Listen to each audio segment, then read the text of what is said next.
చెప్పరమ్మా, ఏమనాలి మిమ్మల్ని నేను? ఎన్నో నెలమ్మా? 4వ నెల. ఎవరికి? మనందరికి. దేవుడికి మహిమ కలుగునుగాక.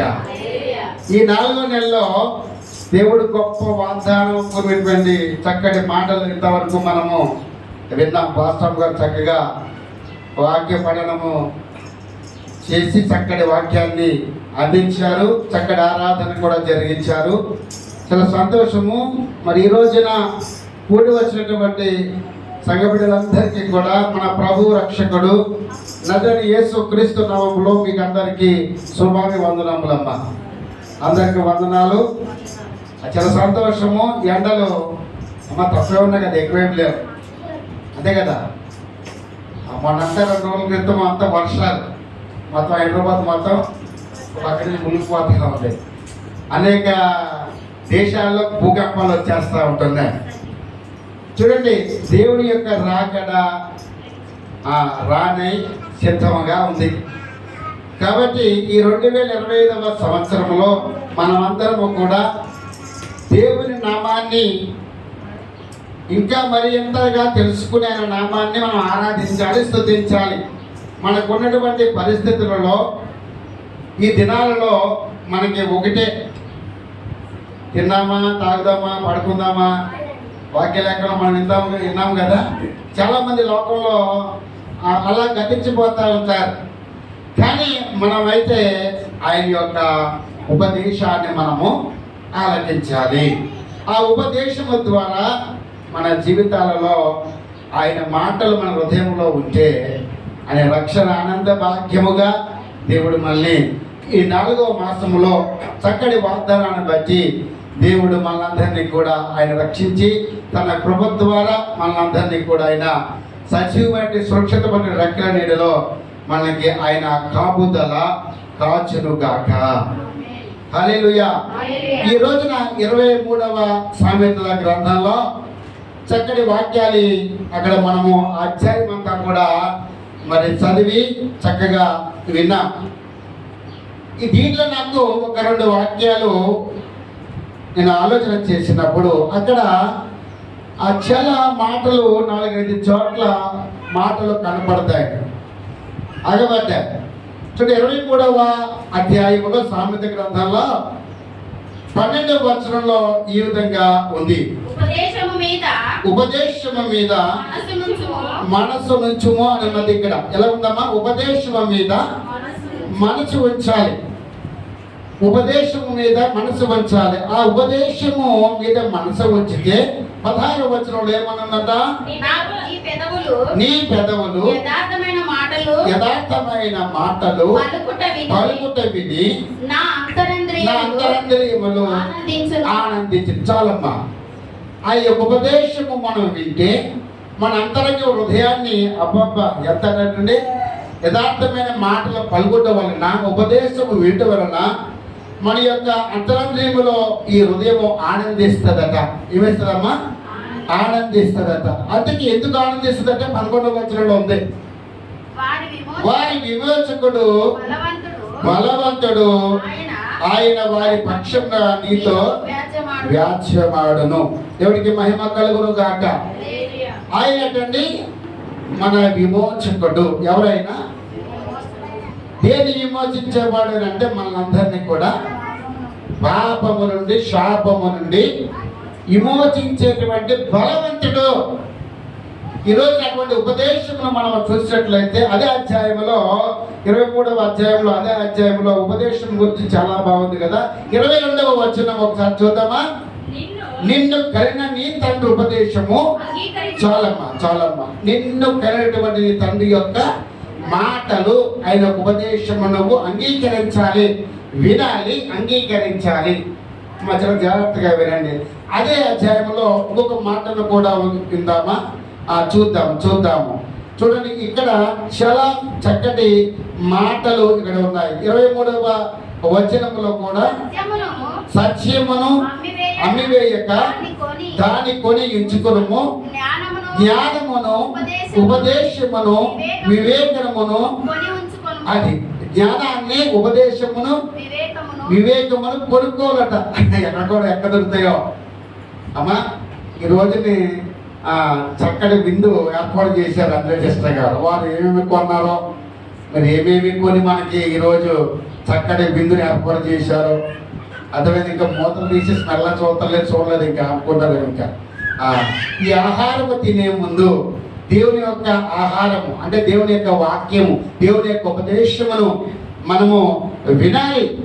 జ్ఞానమును ఇవన్నీ కూడా వివేకమును కొనుక్కుంటే దొరికేవి కాదండి. ఆ విలువ పెట్టి అందుకే దేవుడు అన్నాడు, నువ్వు నిన్ను విలువ పెట్టి ఆయన కొనుక్కున్నాడు. అవన్నీ కొనుక్కున్నాడు కాబట్టి నిన్ను కొనుక్కున్నాడు కాబట్టి అవన్నీ కూడా నీకు వచ్చేసారు. మనం కొనుక్కోక్కర్లేదు. ఈ రోజున ఆయన మాటలు వినటమే మనకు శ్రేష్టము. అందుకే సామెతల గ్రంథము 1వ అధ్యాయములో 33వ వచనములో ఒక మాటను చూద్దాం. నా ఉపదేశము అంగీకరించువాడు సురక్షితముగా నివసించును, వాడు కీడు వచ్చినను భయము లేక నెమ్మదిగా ఉంటాడట. దేవుడికి మహిమ కలుగును గాక. హల్లెలూయా. నా ఉపదేశాన్ని ఎవరైతే ఆలకిస్తాడో వాడు ఏమంటమ్మా భయము లేక నెమ్మదిగా సురక్షితముగా వాడు ఉంటాడట. ఎలాగంట? ఆయన ఉపదేశాన్ని అంగీకరిస్తే. ఈ రోజున ఆయన ఉపదేశాన్ని మనం విందాం. ఈరోజు ఆయన ఉపదేశం ఏంటి? ఈరోజు ఈ 4వ మాసంలో మొదటి పునరుద్ధాన దినములో ఆయన ఈరోజు మనందరి కొరకు వధించినటువంటి ఎలాగమ్మా గొర్రె పిల్ల వలె ఆయన మన కొరకు రక్తాన్ని శిలువలో చిందించారు. అందుకే ఈ రోజున బల సంస్కారంలో ఈ రోజున తన యొక్క శరీరానికి సాదృశ్యముగా రొట్టెని ఇస్తూ ఉంటున్నాడు. తనకి రక్తానికి సాదృశ్యముగా ద్రాక్ష రసాన్ని మనకి ఇస్తూ ఉన్నాడు. అసలు ఇది ఎప్పుడు ఏర్పాటు చేశాడు? పరిశుద్ధమైనటువంటి గ్రంథంలో దేవుడు మొట్టమొదటిగా ఈ పస్కా పశువును, ఈ పస్కా యొక్క దినాన్ని ఎప్పుడు ఆచరించాడు అనే యొక్క సందేశాన్ని, ఉపదేశాన్ని మనము వినేవారుగా ఉందాం. దేవుడికి మహిమ కలుగును గాక. హల్లెలూయా. కొరింథీయులకు రాసినటువంటి చూడండి, మొదటి కొరింథీయులకు రాసినటువంటి పత్రికలో చదువుతాం. అది 1 కొరింథీయులకు రాసినటువంటి పత్రికలో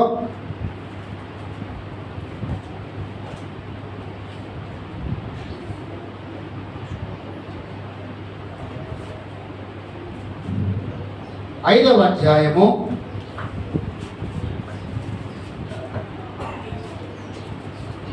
7-8 వచనాలు. మీరు పులిపిండి లేనివారు కనుక కొత్త ముద్ద అగుటకై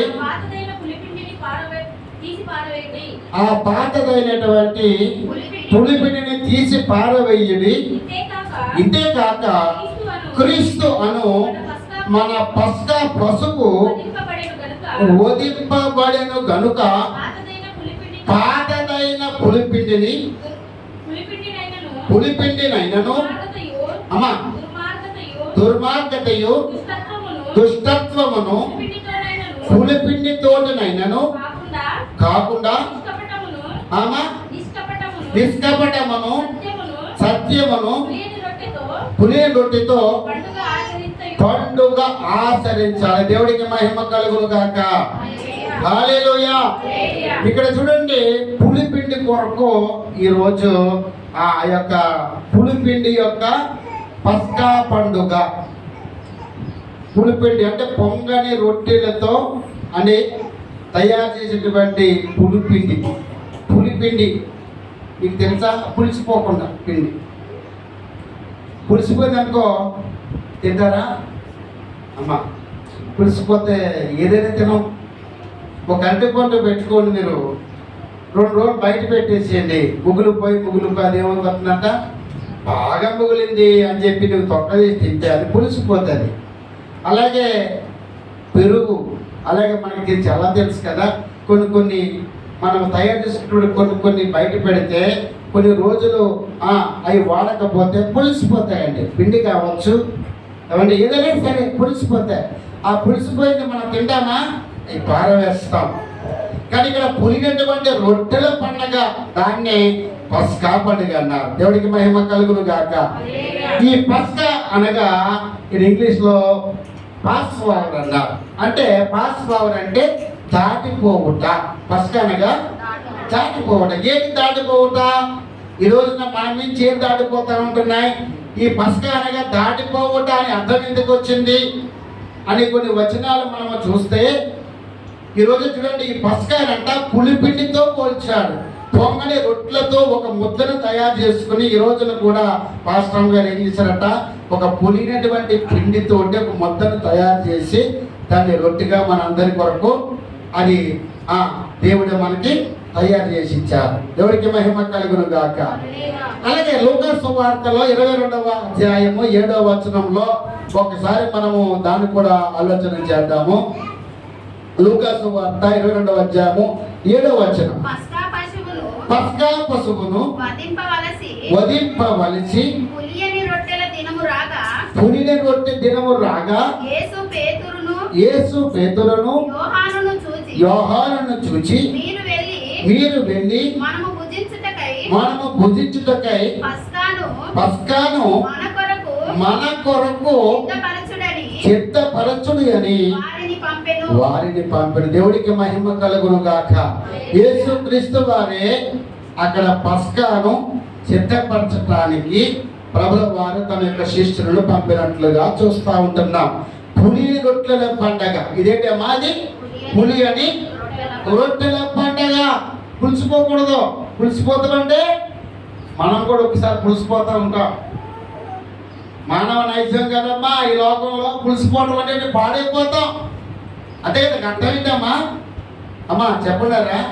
పులిసిపోవడం అంటే పాడైపోతాం. మన బ్రతుకుల్లో కూడా ఒక్కొక్కసారి మనము కూడా పాడైపోయిన స్థితిలో ఉంటామేమో. పులిసినటువంటి పిండి దేవుడికి అవసరం లేదు.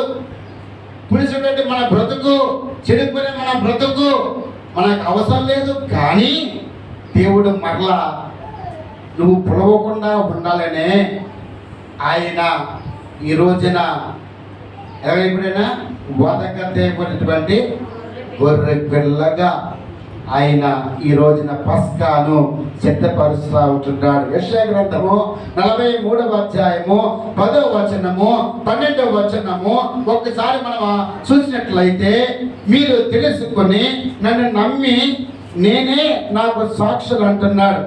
ఈ యొక్క పస్కా యొక్క పండగ, అసలు పస్కా యొక్క ప్రారంభము ఎక్కడ మొదలైంది అంటే ఇశ్రాయేలు యొక్క ప్రజల యొక్క జీవితంలో వారు సాక్షులుగా ఉండటానికి మాత్రమే ఈ పస్కాను సిద్ధపరిచాడు. అంటే సాక్ష్యం ఉండాలి. ఈ పస్కాను వధించాలంటే ఈ పస్కాకు సాక్షులుగా ఉన్నాము, జ్ఞాపకార్థముగా ఉన్నాము. ఎవరు? ఆ రోజు ఇశ్రాయేలు ప్రజలు.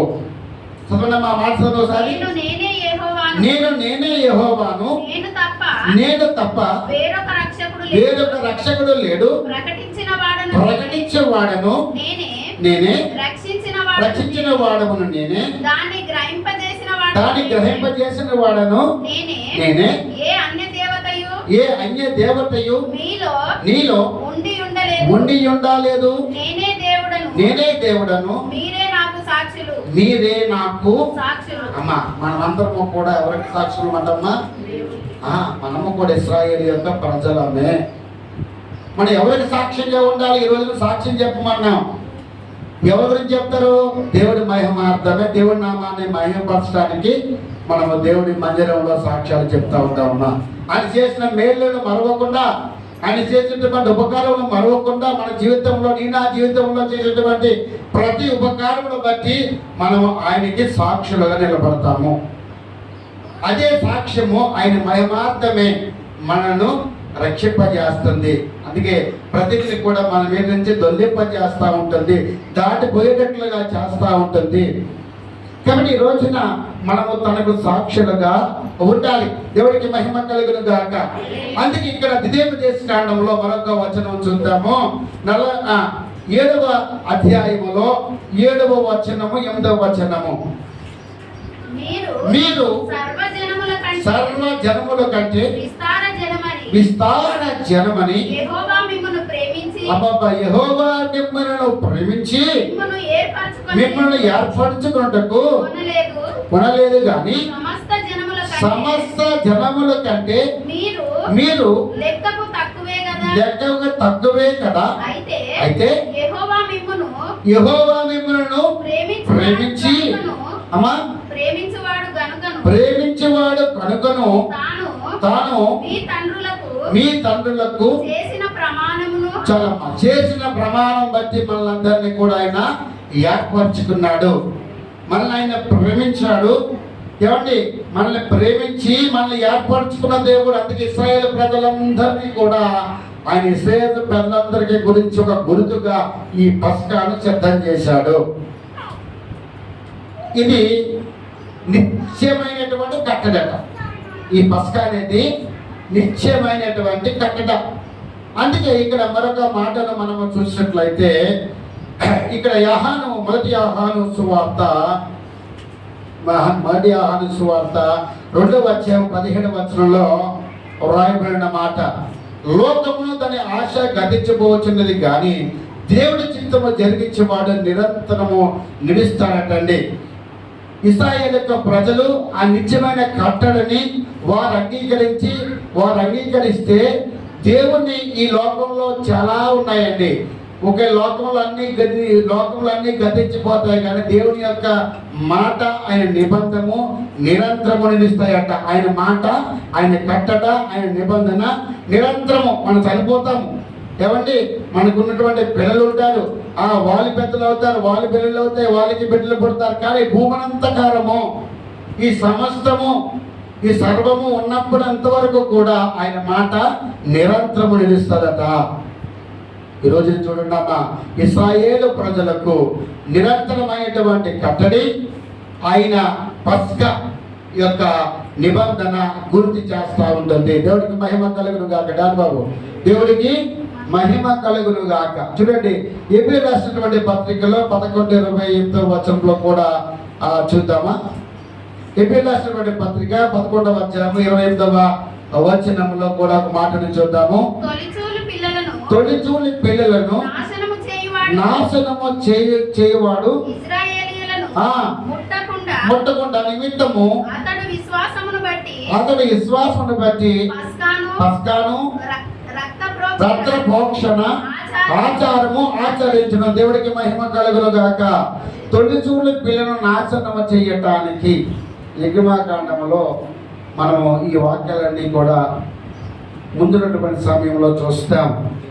దాన్ని పస్కా ఎవరిని నాశనం చేసి ఇశ్రాయేలు యొక్క వాళ్ళందరినీ బిడ్డలందరినీ ముట్టకున్నట్లుగా, సంహారదూత ముట్టకుండా, పాపము ముట్టకుండా, ఇది నిమిత్తము అతడి విశ్వాసమును బట్టి పస్కాను రక్తపోక్షను ఆచారము, ఇది ఒక ఆచారముగా, రక్తపోక్ష నిబంధనముగా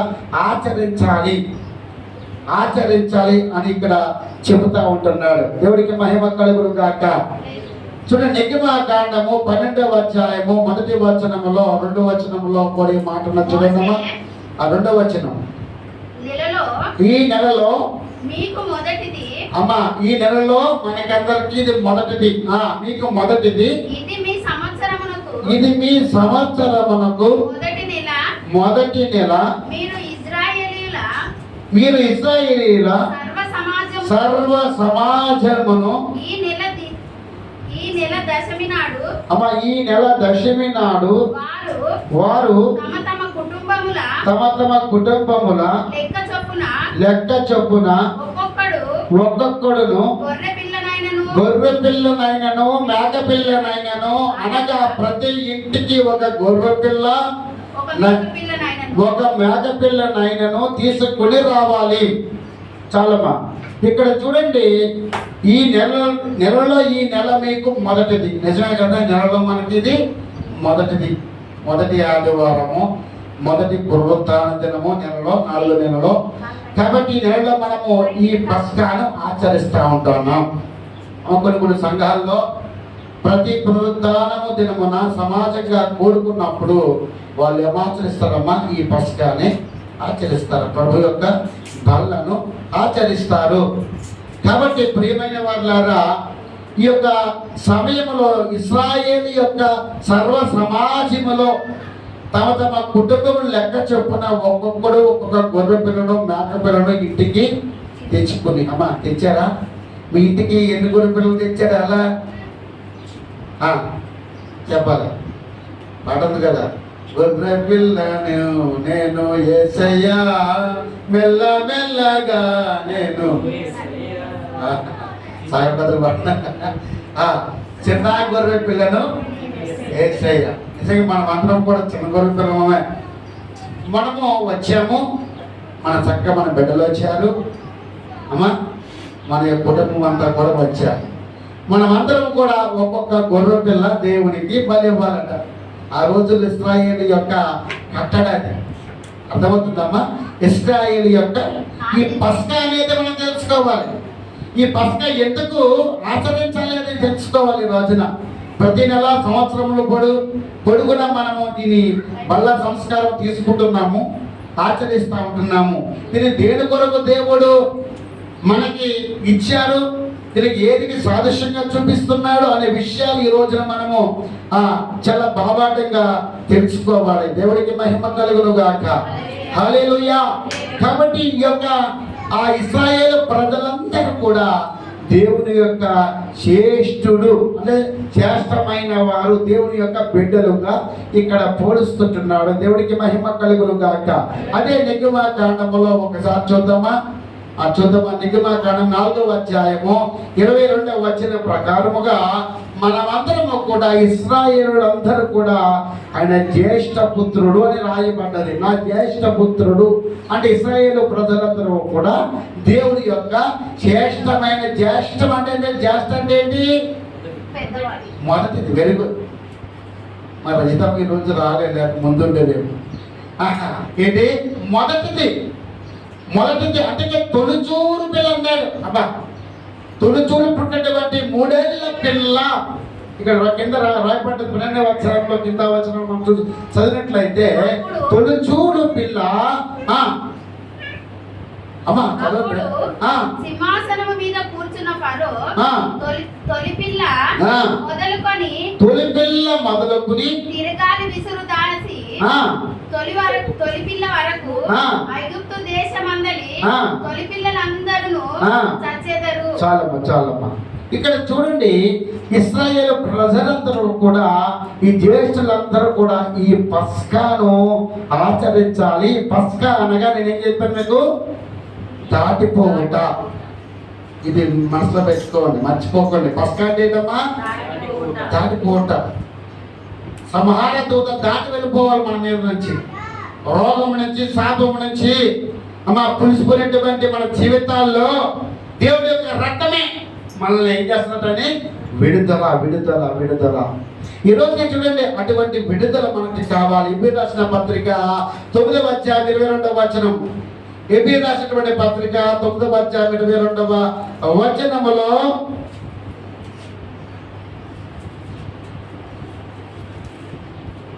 దొరకలేదా?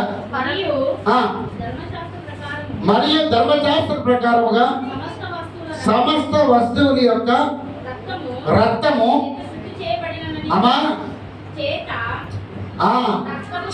రక్తము చేత శుద్ధి చేయబడినదనియు రక్తము చిందింపకుండా పాప క్షమాపణ కలుగుదనియు సామాన్యముగా చెప్పవచ్చుము. అమ్మ, రక్తము చిందించకుండా పాపము ఏంటది? శుద్ధి చేయబడదట. ఏ రక్తమో? ఈ రక్తమా? నా రక్తమా? ఎవరి రక్తమమ్మా? మన రక్తాల్లో ఏముందట? మన రక్తాల్లో ఏముందమ్మా? చెప్పాలి. నా రక్తాలు ఏముంది? అందరూ మంచి రక్తాలు, అందుకే మనం మంచిగా ఉన్నాం. చెడ్డ రక్తాలు ఎవరు కదా. ఆ రక్తం ఎవరు వచ్చారట? మన దేవుడి ద్వారా వచ్చింది. అంటే ఆ రక్తము చిందించకుండా మనకి పాప క్షమాపణ. నీ పాపం పోవాలంటే రక్తము చిందించబడాలి. అంటే ఈ పస్కాను ఆచరించమన్నాడు. నీవు పాపం చేసినప్పుడు ఇశ్రాయేలు ప్రజలకు ఒక కట్టడ, తన యొక్క ప్రత్యక్ష గుడారము దగ్గరికి తీసుకుని వెళ్ళి ఒక పశువును ఇకట మేక పిల్లను 12వ అధ్యాయంలో చూడండి, అక్కడ 3వ వచనంలో అన్నాడు కదా, ఆ పిల్లను లెక్క చెప్పున గొర్రె పిల్లను మేక పిల్లను ప్రతి ఇంటికి ఒక్కొక్క గొర్రె పిల్లనైనా మేక పిల్లనైనా తీసుకుని రావాలి. ఆ పిల్లను తినుటకు ఒక కుటుంబం చాలకపోయినలా వాడి పొరుగు వాడును తమ లెక్క చెప్పున దాన్ని తీసుకుని వాడును. ఆ గొర్రె పిల్లను భుజించటకు ప్రతి వారి భోజనము పరిమితిని బట్టి వారి లెక్కింపబడను. నిర్దోషమైన ఏడాది మగ పిల్లను తీసుకురావాలి. ఇక 5వ వచనంలో అంటారు కదా, నిర్దోషమైన ఏడాది మగ పిల్లను తీసుకుని రావాలను. గొర్రెల నుండి అయినను మేకల నుండి అయినను దానిని తీసుకుని వచ్చును. ఈ నెల 14వ దినము వరకు మీరు దాన్ని ఉంచుకొనవలెను. తరువాత ఇశ్రాయేలుల సమాజపు వారందరూ తమ తమ కూటములలో సాయంకాలం మందు దాన్ని చంపి దాన్ని రక్తము కొంచెము తీసి. చాలమ్మా, చూసారా, ఆ యొక్క మేక పిల్లలు కానీ గొర్రె పిల్లలు కానీ తీసుకుని వచ్చి ఎంగిలంట ప్రతి కుటుంబాన్ని చెప్పిన ఒక్కొక్క కుటుంబం చెప్పిన ఒక్కొక్క మేక పిల్లలను తెచ్చి పాప పరిహారార్థం. అందుకే యోబు గ్రంథంలో 10వ అధ్యాయంలో యోబు అంటాడు, తన కుమార్తెలు పాపం చేసేదేమోనని దేవుడికి దహన బలి అర్పించేవాడట. మనసులో అనుకున్నామో అలా ఉదయం మధ్యాహ్న సాయంకాలము దేవుడి యొక్క సన్నిధిలో ప్రార్థిస్తున్నారు. అయినప్పటికీ యోబు తన మనసులో ఒక ఆలోచన వచ్చి, ఒకవేళ తమ హృదయాల్లో వాళ్ళు పాపము చేసి ఉంటారేమోనని దహన బలి ఒక్కొక్కరి కోసం ఒక్కొక్క దహన బలి ఒక గొర్రెను తీసుకుని వచ్చి వాళ్ళందరి కొరకట అక్కడ బలించాడట. ఈ రోజున కూడా మనం ఒకవేళ పాపము చేసిన వారుగా లేని వారుగా ఉన్నావేమో, అయినప్పటికీ మనలో ఏ పాపం ఉన్నదో మనకి తెలియదు. కాబట్టి ఈ రోజున మన కొరకు మనమే కాకుండా మన కొరకు ఒక గొర్రె వధించబడతా ఉంటుంది. ఏమా, మనందరి కొరకు ఏం వధించబడుతుందమ్మా? మన కుటుంబానికి ఆ రోజుల్లో ఇశ్రాయేలు ప్రజలు ఎంతమంది అమ్మా? 30 లక్షల మంది. కాలు బలము కలిగిన వారికి ఎంతమంది ఉన్నారో తెలియదు, కానీ పరిశుద్ధ గ్రంథంలో ఏ విధంగా రాయబడ్డది? 30 లక్షల కాలు బలం ఉన్నటువంటి ఇశ్రాయేలు ప్రజల అరణ్యంలో 40 సంవత్సరాలు నడిచారు. ఈ రోజున అటువంటి 40 లక్షల మందికి వారు మనిషి కుటుంబానికి వచ్చి ఒక్కొక్క గొర్రె అయితే అబ్బా ఎన్ని గొర్రెలు అయిపోతాయో ఆలోచన చేయండి. ఈ రోజున అమ్మ దేవుడు చెప్తా ఉంటున్నాడు, ఈ రోజున ఈ గొర్రె విషయంలో మనం అందరము కూడా మన కొరకే మనం జ్యేష్ఠులుగా ఉన్నాము కాబట్టి మనకి ఇది నిత్య నిబంధనగా దేవుడు మనకి కట్టడించే కట్టడ మనకి ఇస్తా ఉంటున్నాడు. చూద్దామా, ఆదికాండము 43వ అధ్యాయం 32వ వచనంలో కూడా అది చూద్దామా. ఈ ఐగుప్తు దేశంలో నిజంగా ఈ కట్టడి ఎవరికెవరికి ఇచ్చాడు? ఈ రక్తము ఎవరెవరికి పనిచేస్తుంది తెలుసా? ఈ రక్తము ఈ కట్టడి ఇశ్రాయేలు ప్రజలకి మాత్రమే. అర్థమవుతుందా? ఈ కట్టడ ఈ నిబంధన ఎవరికట? ఐగుప్తులకి కాదండి, ఐగుప్తులకి కాదు. ఐగుప్తులకి వేరే, ఇశ్రాయేలు ప్రజలు వేరే. కానీ ఈ నిబంధన ఎవరికనంటే ఇశ్రాయేలు ప్రజలకి మాత్రమే. అందుకే రెండును కూడా వేరు వేరుగా చూపించారు. అవి చూద్దామా. అతనికి వారికి అతనితో భోజనము చేయుచున్న ఐగుప్తీయులకును వేరువేరుగా వడ్డించారట. అక్కడ భోజనం కాడ కూడా ఈ ఐగుప్తీయులను ఇశ్రాయేలు ప్రజలను వేరువేరుగా వడ్డించారట. అక్కడ అర్థమైపోతుంది మనకి, వాళ్ళు వేరు వీళ్ళు వేరు. 46వ అధ్యాయం ఆదికాండము అదే 33వ వచనంలో కూడా అక్కడ ఉంటా చూడండి. ఆదికాండము 46వ అధ్యాయం 33వ వచనం, గొర్రెల కాపరి అయినటువంటి ప్రతి వాడు కూడా ఐగుప్తులకు హేయముడు అని. ఇక్కడ గొర్రెల కాపరులు ఎవరంటే హేబేలు. ఆనాడు ఆదాము సంతతి వారు కయ్యను ఏబేలు. ఏబేలేమో గొర్రెల కాపరి, కయ్యను ఏబేల కాపరి, చేర్చిపరిచేవాడు. Very good. చూసారా, అంటే గొర్రెల కాపరులు ఎవరంటే దేవుడి యొక్క జ్యేష్ఠ పుత్రులు. కాబట్టి వాళ్ళు ఎవరికి హేయములంట? ఐగుప్తులు హేయములుగా ఉన్నారు దేవుడికి. జ్యేష్ఠమైన వారు వేరే, ఈ నిబంధన ఎవరికి అంటే ఇశ్రాయేలు ప్రజలకి మాత్రమే ఈ కట్టడి. అంటే ఐగుప్తులు అంటే ఎవరు ఈ లోకంలో? అంగిలే. అర్థమవుతుందా? ఐగుప్తులు అంటే వేరుపరచబడిన వారు. అందరూ దేవుని యొక్క బిడ్డలే, దేవుని సంతానమే, కానీ వారు వేరుపరచబడ్డారు. అవునే కదా? వేరుపరచబడిన వారికి వేరేగా ఉన్నది, దేవుడిలోకి తోటలోకి వచ్చిన వారికి ఇక్కడ వేరేగా ఉన్నట్లుగా మనం చూస్తూ ఉంటున్నాం. అందుకే నిర్గమకాండము 1వ అధ్యాయము 9వ వచనంలో రాయబడిన మాట ఏంటి తెలుసా? ఇక్కడ రాయబడిన మాట చూద్దాం ఒకసారి. అతడు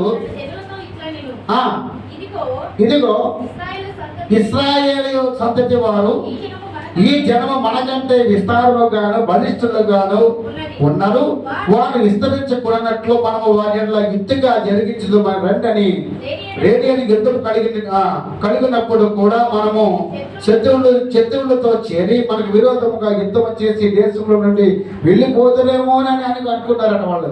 అంటే ఈ ప్రజలందరూ ఐగుప్తులు తక్కువైపోతున్నారు, ఇశ్రాయేలు ప్రజల వారు అంతకంతకి పెరిగిపోతూ ఉంటున్నారు.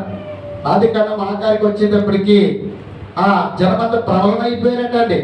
నిర్గమకాండం 1వ అధ్యాయంలోకి వచ్చేటప్పటికి వాళ్ళు ఇంకా మన మీద ప్రబలిపోతా ఉన్నారని మరో ఒక ఆలోచన చేసి వారిని హతము చేయాలి. చూసారా? అంటే వీళ్ళు దేవుడి బిడ్డలే, దేవుడి బిడ్డలందరూ కూడా దేవుడు చూస్తున్నాడు కాబట్టి, జాగ్రత్తలు కాబట్టి వారు ఇంకా విస్తరిస్తూ ఉంటున్నారు అని ఐగుప్తులు చెడు ఆలోచన చేశారండి. ఈ రోజున మనము కూడా ఈ లోకంలో వేరే ఉన్నాం. మనం దేవుడు మనల్ని ఆశ్రమిస్తున్నాం లేదా? మనం దేవుడి బిడ్డలమండి, దేవుడి బిడ్డలని చెప్పుకుంటున్నాము, కానీ దేవుడికి మనం ఏం చేయాలట? ఈ పస్కా దగ్గరికి వచ్చేటప్పటికి ఆయన మనం ఒక జ్ఞాపకార్థముగా ఈ రోజున ఆలోచన చేసుకోవాలి. అంటే ఇక్కడ చెప్తున్న మాట ఏంటంటే, మొట్టమొదటిగా ఇది ఇశ్రాయేలు ప్రజలకేనంటే ఇది మొట్టమొదటిగా ఎక్కడి నుంచి వచ్చింది ఆలోచన చేద్దాం. ఈ రక్తము ఎక్కడ సిద్ధించబడ్డది? బైబిల్ వాక్యాల్లో మనం చూసినట్లయితే ఆనాడు ఆది మానవుడు పూర్వకాలంలో దేవుడు కాబట్టి మనిషి అయినటువంటి ఆదాము అవ్వమ్మలు ఈ ఇద్దరు కూడా చక్కగా దేవుడు నిర్మించి వారికి ఒక ఏదైనా తోట వచ్చి అక్కడ వారిని పెట్టి కాపు కాయమని చక్కగా దేవుడు వారికి ఇచ్చాడు. అన్నీ కూడా సమస్తము ఆ తోట ఉన్న సమస్తము దానికి ఒక అధికారం ఇచ్చి పాలించమన్నాడు. చల్లపూట వేళలో దేవుడు వచ్చి వారితో సంభాషించేవాడు, మాట్లాడేవాడు. కానీ ఒక రోజున అపవాది తను వచ్చేసి వారిని ఏం చేసిందట? చెరిపివేసింది. అది కదంతా మనకి బాగా తెలుసు కదండి. పరిశుద్ధ గ్రంథంలో ఉన్నటువంటి ప్రతినిధులు కూడా మనకి బాగా తెలుసు. అయితే వీరందరూ కూడా వాళ్ళు ఏం చేశారట? దేవుడి మాట విన్నట్లుగానే వాళ్ళు విడిచిపెట్టినట్లుగా చూస్తుంటున్నారు. అయినప్పటికీ దేవుడు వారిని విడిచిపెట్టలేదు. ఓ ఆదామా నీవు ఎక్కడున్నాడు అన్నప్పుడు దేవుడు ఆదాము అంటున్నాడు, చెట్టు చోట నుండి ఏమన్నాడు? చెట్టు చోట నుంచి నేను దిగంబరినై ఉన్నాను. చూడండి ఏం మాట్లాడుతున్నాడు. ఆ సమయంలో సిగ్గుపడుతున్నాడు, దిగంబరిగా ఉన్నాడు, దేవుడి ముందుకు రావడానికి సిగ్గుపడుతూ ఉంటున్నాడు. అందుకే అక్కడ చెప్పిన మాట ఒకసారి చూద్దాం. ఆదికాండం 3వ అధ్యాయము 7వ వచనంలో అప్పుడు వారిద్దరూ కళ్ళు తెరవబడెను, వారు దిగంబరులుగా తెలుసుకుని ఉన్నారు, అంజూరపు ఆకులు కుట్టుకుని చాలా తమకు కచ్చడములుగా చేసుకున్నారట. ఏం చేసుకున్నారు? కచ్చడములుగా చేసుకున్నారు. తెలిసిపోయింది దిగంబరులుగా ఖచ్చితాలు చేసుకుని వారి కప్పులు అంట. 27వ వచనంలో రాబడిన మాట చూద్దామా? 27వ వచనం 21వ వచనం 21వ వచనంలో యెహోవా ఆదామునకు అతని భార్యకును చర్మపు చొక్కాలను చేయించి చాలమ్మా. అప్పుడు దేవుడు ఆలోచన చేసి ఎలాగొచ్చే చర్మపు చొక్కాలు, చర్మం ఎలాగొచ్చిందండి? ఆలోచన చేయి, చెప్పాలి అమ్మా. చర్మపు చొక్కాలు ఎలాగొచ్చాయండి? Very good. ఎవరు? గొర్రెను. అంటే మొట్టమొదటిగా పస్కా ఎక్కడ జరిగిందట? చెప్పాలా? మనందరి కొరకు ఏదైనా తోటలో ఒక గొర్రెను వధించబడ్డది. మొదటి పస్కా ఎక్కడ జరిగింది? వధించబడినటువంటి ఆ యొక్క గొర్రె యొక్క ఆ చర్మాన్ని తీసి ఎవరికి ఇచ్చిందట? అప్పుడు దాకా వాళ్ళకి అక్షరాలు ఆకులు తెచ్చా ఆచారాలు. ఆకులు అంటే ఈ లోకంలో చాలా ఆచారాలు ఉన్నాయి కదమ్మా. ఏ ఆచారాలు చెప్పాలి? కులకట్టడ ఆచారం అంటే ఏంటంటే ఇవి చాలా ఉన్నాయి. అక్కడికి వెళ్ళకూడదు, ఇక్కడికి వెళ్ళకూడదు, ఇది చేయకూడదు, అది చేయకూడదు.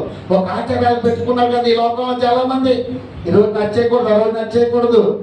కానీ అమ్మా దేవుడు అంటున్నాడు, దాని నుంచి తీసివేసి నిజమైనటువంటి తన యొక్క సొక్కాలు, అతని రక్షణ వస్త్రాన్ని ఇచ్చాడండి.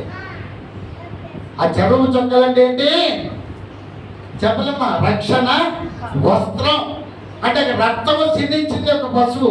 అంటే దేవుడే ఆ పశువును వధించి వాళ్ళకి ఏమిచ్చాడట? చర్మపు చొక్కాలు ఇస్తున్నాడు. అందుకే మన శిక్షకు బలైపోయిందట. వారి శిక్షకు, ఎవరి శిక్షకు అండి? ఆదాము యొక్క చేసేటువంటి పాపము బట్టి. అమ్మ ఆలోచన చేయండి. ఆదాము చేసే పాపం బట్టి ఏం బలైపోయింది అక్కడ? అమ్మా మరి నీ పాపం నా పాపం బట్టి ఎవరు బలైపోయారట? మనం చెప్తాం దేవుడే. చెప్పేస్తాం, ఈజీగా చెప్పేస్తాం. దేవుడు కాదు, మన పాపం బట్టి ఇతరులు బలైపోతున్నారండి. ఒక పాపము బట్టి ఇతరులట బలైపోతున్నారటండి. మనం ఎన్నో ఈ లోకంలో అబద్ధాలు ఆడుతూ ఉంటాం. అమ్మ చాలా అబద్ధ సాక్ష్యాలు చెప్తూ ఉంటాం. మన గురించి వేరొకడు కోర్టులోకి వెళ్తారు, నేను అబద్ధ సాక్షి నిజమే చెప్తాను. వాడు చెప్పినంత కూడా ఏంటంటే సాక్ష్యం ఉంటేనే కోర్టులో గెలవచ్చు. అవునే కదా? సాక్ష్యం ఉంటే కోర్టు అంటే మీకు బాగా తెలుసు. ఈ మధ్యకాలంలో కోర్టు అంటే ఒకటి వచ్చిందిలే, మీకు బాగా తెలుసు. కోర్టు గొడవ బాగా తెలుసు.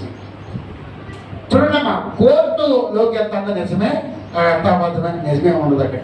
ఈ రోజున చూడండమ్మా, మన మాటలు మన యొక్క పాపములు వేటగట్టికి హానికరంగా ఉండకూడదు. అందుకే దేవుడి దగ్గరికి రాకుండా వాళ్ళ పాపాన్ని కప్పేసుకున్నారు ఆదాము హవ్వలు. అందుకే కప్పుకున్నటువంటి ఆకులను, ఆ కచ్చడాలను తీసివేసి దేవుడే చర్మపు చొక్కాలు ఇచ్చాడు. దేవుడికి మహిమ కలుగును గాక. మహిమ శరీరముగా ఈ రోజున వారిని దేవుడు నిలబెట్టుకున్నాడండి. రెండోదిగా మనం చూసినట్లయితే ఆదికాండము 15వ అధ్యాయంలో మొట్టమొదటిగా ఆదాము హవ్వ విషయంలో దేవుడు ఒక బలి పశువును వధించి తన త్యాగానికి గుర్తుగా చేసుకున్నాడు. రెండోదిగా ఆదికాండము 15వ అధ్యాయం 7 నుంచి 10 వరకు.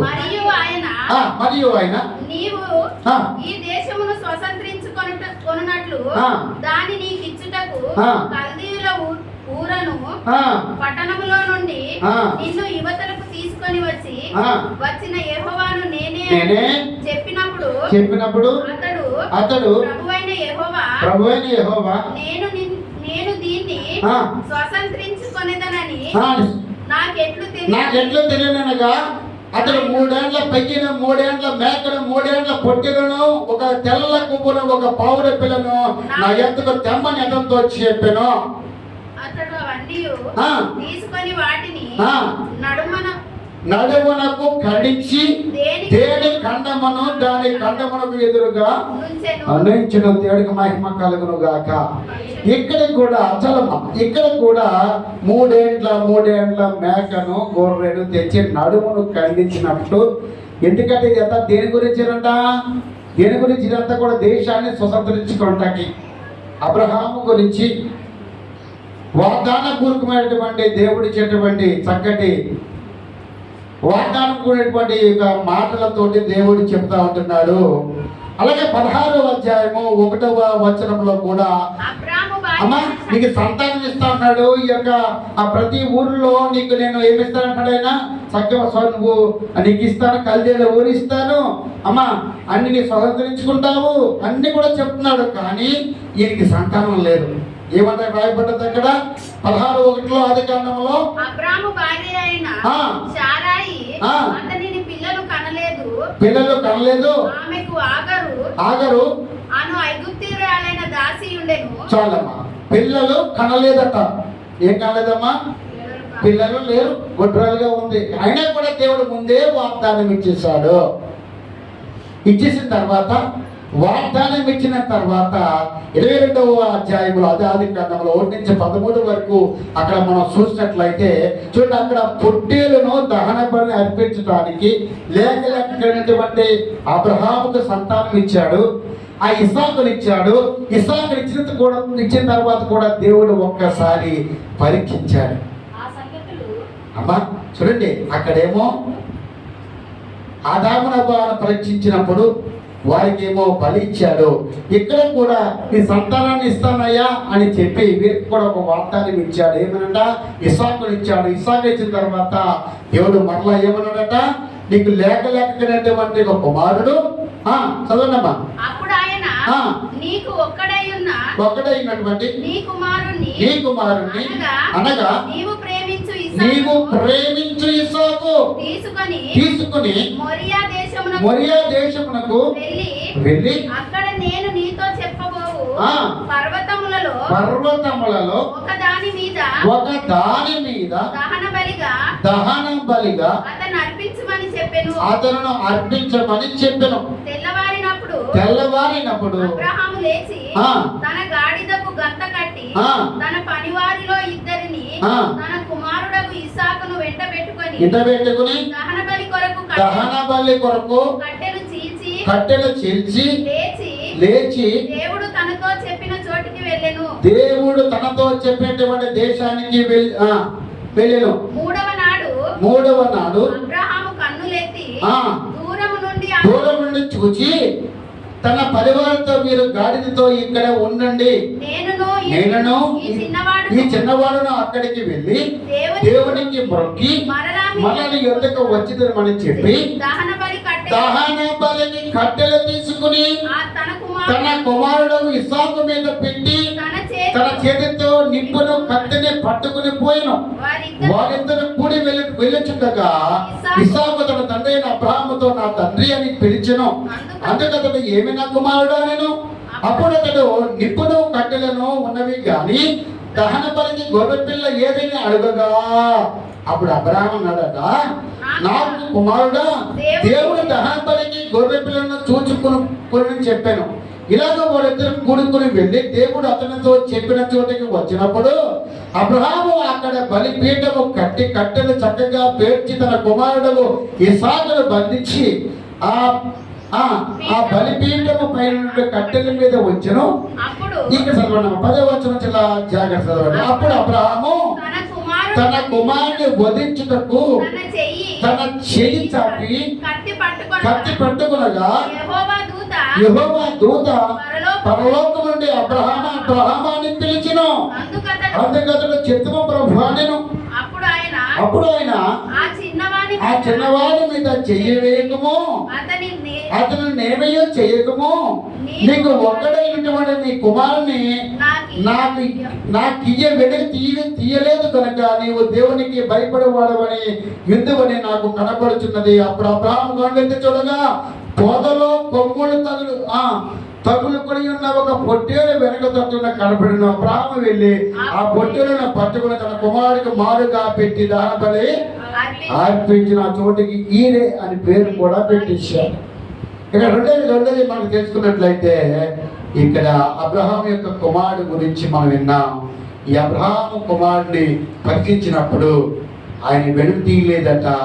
ఇవ్వడానికి దేవుడే నాకు ఇచ్చాడు కాబట్టి, అందుకే యోబు అన్నాడు కదా, యెహోవా ఇచ్చును యెహోవా తీసుకుని పోయిన. అయ్యా యోబు గారి పనివాడు చెప్తాడు, అయ్యా మీ బిడ్డలు మీ గొడ్లు మీ యొక్క పశు సంపద అంతా కూడా ఆ యొక్క గంధకంలో కాల్చివేయబడ్డాయి అని పనివాడు వచ్చి చెప్తే ఆయన ఏమనుకోలేదు.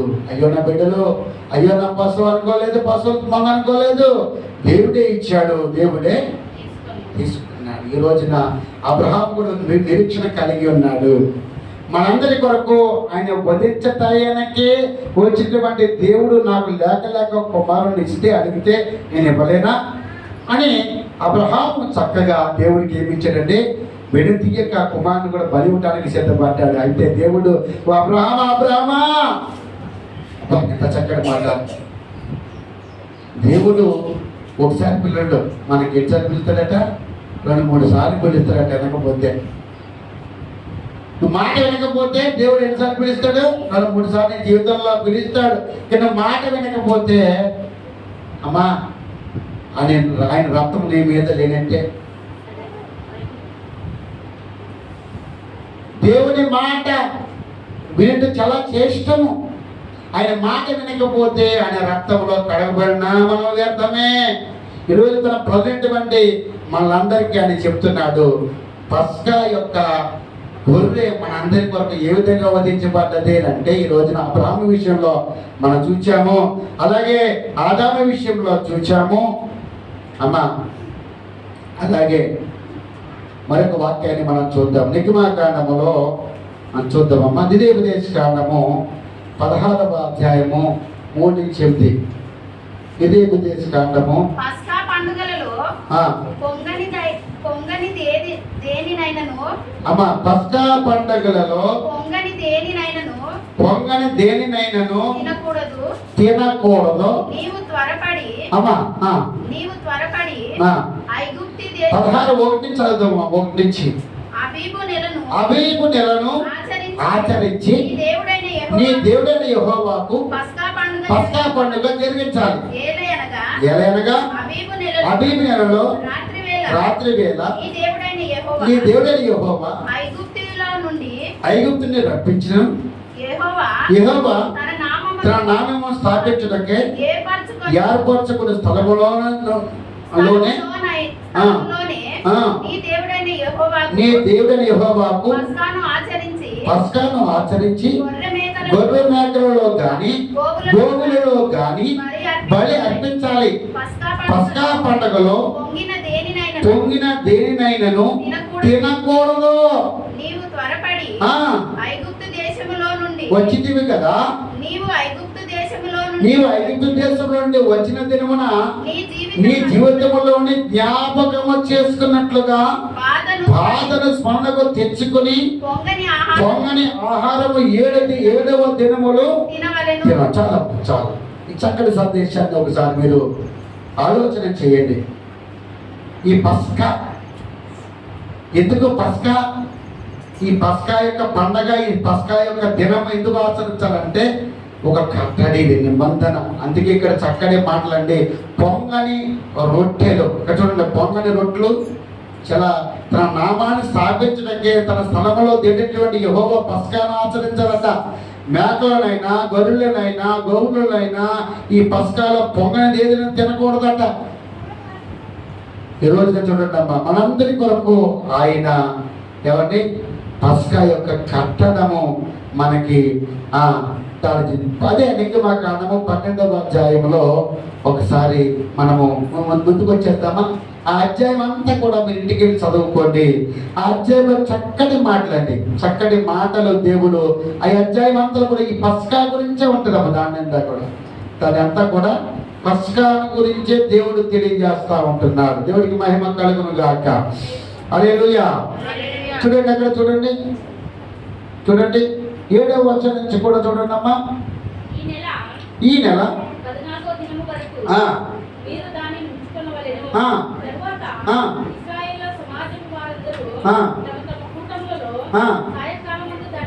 సాయంకాలం దాన్ని చంపి దాని రక్తము కొంచెము తీసి దాన్ని తిని ఇళ్ళ దూరము బంధపు 2 నిలువు కమ్మల మీద పైకప్ప మీద చల్లి ఆ రాత్రి వారు అగ్ని చేత కాల్చబడిన మాంసము పొంగని రొట్టెలను తినవలను చేదు కూరతో దాన్ని తినాలి. దేవుడికి మహిమ కలుగును గాక. అమ్మా, మనందరి కొరకు అయితే అక్కడ అబ్రహాము కాలంలో ఒక మనిషికి, అమ్మా ఆదాము కాలంలో వారి కుటుంబానికి అమ్మా ఒక గొర్రె ఇక్కడ 12వ అధ్యాయం 1-2-3 వచనాలు మనము ఇంత చదువుకున్నాము కదా. ఇక్కడ మనందరి కొరకు ఒక కుటుంబానికి ఒక్కొక్క గొర్రె అన్నాడు. అవును కదా. ఆదాము అవ్వ కాలంలో వాళ్ళందరికీ ఒకే గొర్రె వధించబడ్డది కదా.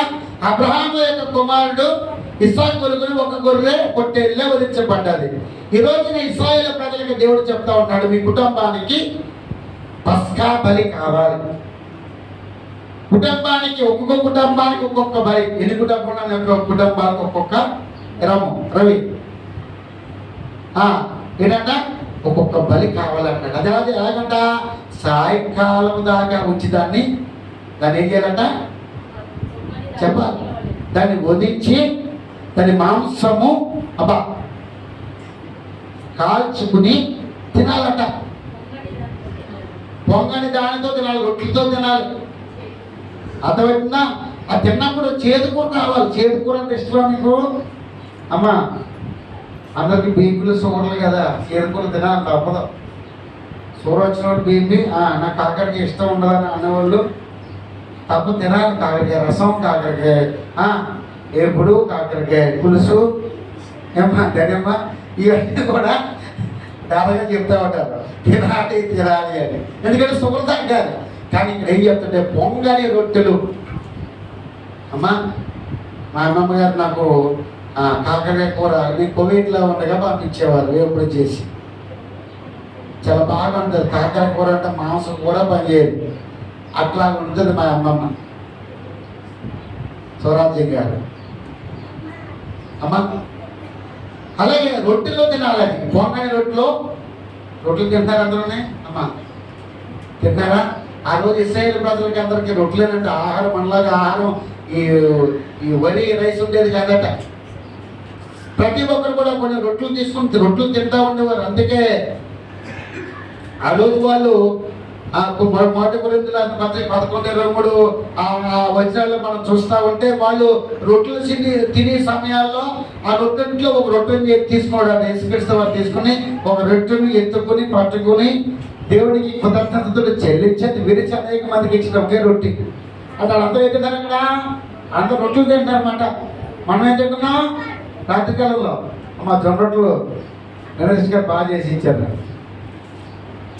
చూడండి, జొన్న రొట్టెలు ఏదైనా పొంగని రొట్టెలు తినాలంట. పొంగని రొట్టెలు ఆయిల్ వేయకుండా. అది దేవుడి యొక్క శరీరమై ఉన్నది. దేవుడికి మహిమ కలుగును గాక. హల్లెలూయా, హల్లెలూయా. సాయంకాలం సమయంలో వధించాలి గొర్రెను. మనందరి కొరకు కూడా వదకు తేపడిన గొర్రెగా సాయంకాల సమయంలోనే మెడవాల్చిరట. ఎవరు? ప్రభు అయినటువంటి చూడండి, పోలిక చూడండి, ఛాయ. అక్కడ గొర్రెకు యేసుక్రీస్తు వారికి ఛాయ రూపం చూడండి అమ్మా. సాయంకాలం అయ్యేటప్పటికీ ఆ యూదులు ఆ శిలువలో మరణించాలి. అలాగే ఆ సాయంకాలంలో ఆ వధించి గొర్రెను మాంసాన్ని కాల్చుకుని పొంగని రొట్టెలతో తినాలని ఇక్కడ చెబుతా ఉన్నది. దేవుడికి మహిమ కలుగును గాక. తలనమ్మా 9వ వచనం. తన తలను, దాని కాళ్ళను, దాని అగ్నిలో కాల్చి దాన్ని తినాలి. దానిలో ఉడికించి ఉడకనిదైన నీళ్లతో వండబడినను తిననే తినకూడదు. ఉదయకాలం వరకు దానిలో దేదియో మిగిలింపకూడదు, దాచుకోకూడదమ్మా. ఏ రోజు ఆహారము చెప్పదమ్మా. వృద్ధులు వచ్చినాయి కదా, ఇప్పుడు ఎంత మిగిలిందనుకో, మా ఆయనగారు ఊరు వెళ్ళారు, బస్సులు వస్తారు, చేపల పులుసు ఉంటుంది, రేపు తింటారు, ఇంకా చక్కగా అమ్మ ఉంటుంది. అబ్బా మనం చేసిన తర్వాత ఏం చేస్తాం? పెట్టుకుంటాం. ఇశ్రాయేలు ప్రజలు మన్నాను కూడా దాచుకున్నారంట. దేవుడిచ్చే ఆహారం ఎప్పటికప్పుడు తినమని చెప్తే మన్నా అంటే అర్థం ఏంటా? మన్నా ఏంటి అమ్మా? మా ఊళ్ళు చెప్తున్నాడు, ఆడు ఎప్పుడు అన్నం మీద ఉంటుంది ధ్యాస. చెప్పండి ఏంటిది మన్నా అంటే? అర్థం ఏంటమ్మా? ఇదేమిటి? నాకు అర్థం ఏంటమ్మా? మన్నా అంటే ఇదేమిటి అని అర్థం. నాకు అర్థం అదే. ఏమిటంటే మీరు ఇదేంటని చెప్పాలి కదా, మీరు తక్కువని ఎన్నోసార్లు చెప్పుకున్నాం వాక్యాలు. మన్నా అంటే మన్నా ఎప్పుడు రోజు ఆకాశం నుంచి పొడుస్తున్నప్పుడు వాళ్ళు తింటే ఒక నారాయణ కక్కుతుడు ఏం చేశాడంటే, అమ్మా ఏం చేశాడట? నీ మీద ఏం లేదు నింద ఏం చెప్పి దాచుకోడట. దాచుకుంటే ఏం చేయలేదండి, మన బదులు పురుగులు పట్టేసి పులిసిపోయిందంట, పురుగులు పట్టేసినాయంట. బావు అని చెప్పేసి ఏం చేయడట, ఆ తిన్నది కూడా కొట్టున్నాడు అంటాడు. అట్లా ఉండకూడదు. అందుకే ఇక్కడ అంటున్నాడు, ఏ రోజు అంటే మనం తినాలి, మిగిలిపకూడదట. ఉదయకాలం వరకు దానిలో మిగలకుండా అగ్నితో కాల్చి చదవండి తొందరగా. మీరు దాన్ని తినవలసిన విధం అంటే ఎలా తినాలి కూడా దేవుడు చెప్తున్నాడమ్మా. చూడండి ఇక్కడ, ఈ బలను ఆచరించేటప్పుడు, ఈ పస్కా యొక్క బలను ఆచరించేటప్పుడు మీరు ఏ విధంగా తినాలి? ఈరోజు అదే వాక్యం. ఏ విధంగా తినాలట? కట్టుకున్నారు. నడుము ఏం కట్టుకున్నారు చెప్పాలా? ఏం పెట్టుకున్నారు నడుముకి చెప్పడమ్మా. మన వాక్యం ఉంది కదా, మన కంఠానికేమో హారమంట, సత్యం అనే దండం నడుము కట్టుకోవాలి. సత్యవంతుడు ఎవరు? మా సత్యవంతుడు నీతివంతుడు ప్రభు అయినటువంటి యేసుక్రీస్తువా. ఈరోజున మన నడానికి కట్టుకుని మీ చెప్పులు తడుక్కుని, చెప్పులనగా చెప్పులు సమాధానం చెప్పడారా మీరు? చెప్పులు అంటే సమాధానానికి. నా చెప్పులు పోనీయండి. ఒక మీటింగ్కి వెళ్ళాను, నా చెప్పులు పోనీ. మరి వేరే వాళ్ళ చెప్పులు నేను వేసుకురావాలి కదా, నా చెప్పులు ఎలా వస్తాను నేను? అవునా లేదా? అలా వచ్చేస్తానా కృష్ణ? బాగా చెప్తాను. నీ మాత్రం చెప్పులు అలా తీసేసుకో, నీ చెప్పులు వేసి. చెప్పులు దేనికి గుర్తమ్మా? సమాధానానికి గుర్తు. సిద్ధ మనసు జోడించుకుని, జోడుని తొడుక్కుని, నిలువబడెను.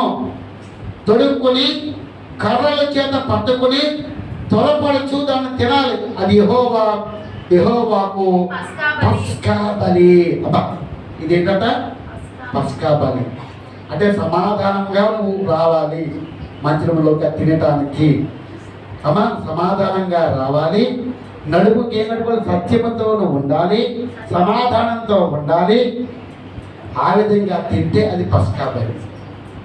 ఇక్కడ చూడండి ఒకసారి ఇంకో మాటలు మనము జ్ఞాపకం చేసుకుందామా. ఇదే ఉపదేశకాండములో 15వ అధ్యాయం 21వ వచనము. దానిలో లోపము అనగా దానికి కుంటితనమైనను మరి ఏ లోపమైనను ఉండిన ఎడల నీ దేవుడైన యెహోవాకు దాన్ని అర్పింపకూడదు. అంటే మనం అర్పించేటప్పుడు దేవుడికి అర్పించేటప్పుడు ఆ దహన బలి మనము కాల్చినప్పుడు, అంటే కాల్చక ముందు అర్పించినప్పుడు కుంటిదైనా, గుడ్డిదైనా, చెమిటిదైనా, మోగదైనా, మచ్చైనా, కలంకము అయినా ఏది కూడా అర్పించకూడదు.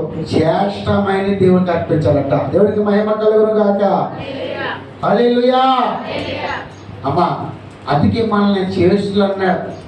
ఈ భూలోకంలో చెప్పాలమ్మా, భక్తులే అమ్మా, భక్తి. ఈ లోకంలో భూలోకంలో భక్తులే నాకు చేతులు, కేవలం నాకు ఇష్టలు అన్నాడు. అంటే మనం జ్యేష్ఠమైన వారుగా, శ్రేష్ఠులుగా, జ్యేష్ఠ పుత్రులుగా దేవుడు మనల్ని ఏం చేశాడమ్మా? ఈ లోకంలో మనల్ని పుట్టించాడు. అందుకే మన కొరకు మనం ఏ విధంగా చేష్టంగా ఉన్నామో, మనం చేసిన పాపాల నిమిత్తం కూడా ఆ వదల పస్కా యొక్క బలి కూడా అంత చేష్టంగా ఉండాలి.